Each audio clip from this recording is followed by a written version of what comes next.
Sa dami ng gagawin, mundo'y mamadaliin. Pero nagbago to dahil sa'yo. Bumabagal ang mundo sa sarap ng luto ko. May one pot wonder na lutawid sarsaya. Ang sarsaya, nagbibigay ng kumakapit na linamnam. Bago to! Ang sarap saya, ninanamnam, tumatagal, binabalikan. Pag nandyan ang sarsaya, may sarap at may saya. Saya!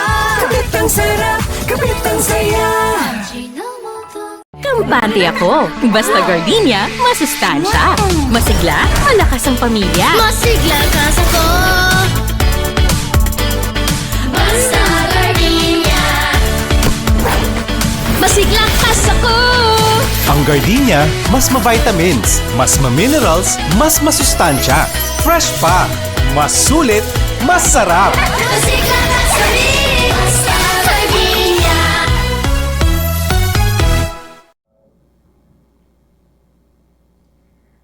Maayong adlaw mga ka-star, kini si Star DJ Miles, mohatag tagbalita alang sa nagkalain-lain nga pagsaysay sa confidential fans gi-question sa prosecution. Gi-question sa prosecution ang nagkalain-laing pagsaysay sa Office of the Vice President o OVP bahin sa paggamit sa confidential funds ni Vice President Sara Duterte. Ato sa impeachment trial, gipunting ni Attorney May Devenagracia nga upat kalaing-laing rason ang makita sa mga dokumento sa OVP. Lakip ang Good Governance Program, Socio-Economic Delivery Program ug surveillance activities. Giangkon ni OVP Assistant Secretary Limuel Ortonio nga adunay upat kalaing-laing nga paliwanag alang sa maong pondo.